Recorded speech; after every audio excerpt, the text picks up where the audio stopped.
છેલ્લા 2 દિવસથી ભેસાણ અને વિસાવદરમાં પ્રવાસ કરી રહ્યો છું, લોકોની વચ્ચે જઈ રહ્યો છું. લોકો એવું કહી રહ્યા છે કે હર્ષદ રીપડિયા 2027માં ચૂંટણી લડે છે. જો હું છે ને એ ટાઈપનો વ્યક્તિ છું, હું એમ નહીં કે મારે લડવી જ છે.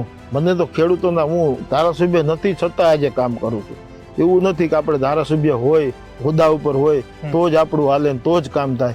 એના કરતાં પણ વિશેષ કામ આ ભારતીય જનતા પાર્ટીની સરકારમાં બેઠો છું. એટલે મને ખબર છે કે જે હું લોકોના કામ લઈને જાઉં છું થઈ જાય છે. મારે તો બીજી અપેક્ષા જ કાંઈ નથી. મારે તો લોકોના કામ કરાવવા છે, એ તો બધા સરકાર કરી દે છે.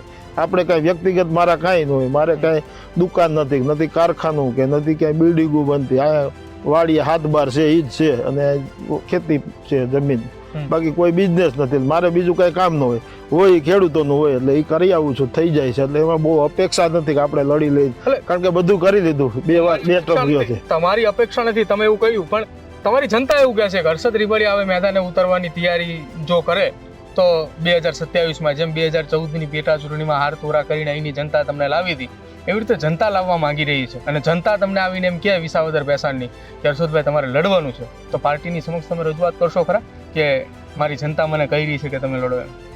જનતા કહેશે તો પાર્ટીનું ધ્યાન પણ દોરશું, બરોબર. બાકી ઓમ એવું નથી કે આપણે લડી જ લેવું છે. કોઈ પણ પાર્ટીનો ઉમેદવાર પાર્ટી મૂકે, હું તો પૂરી તાકાતથી મેદાનમાં આવીશ. અને ભારતીય જનતા પાર્ટીનો ઉમેદવાર 27માં આ સીટ ઉપર જંગી લીડથી જીતશે. કોઈ ગમે વાત કરતા હોય, કાંઈ આમ માહોલ થઈ ગયો, આમ માહોલ થઈ ગયો, બધા માહોલોની વચ્ચે ભારતીય જનતા પાર્ટીનો ઉમેદવાર 27માં અમે જીતાવીને લાવશું. હજુ સુધી તમે અમારી ચેનલને સબસ્ક્રાઇબ નથી કરી તો અત્યારે જ ન્યૂઝરૂમ ગુજરાતને સબસ્ક્રાઇબ કરો, ફેસબુક અને ઇન્સ્ટાગ્રામ પર ફોલો કરો.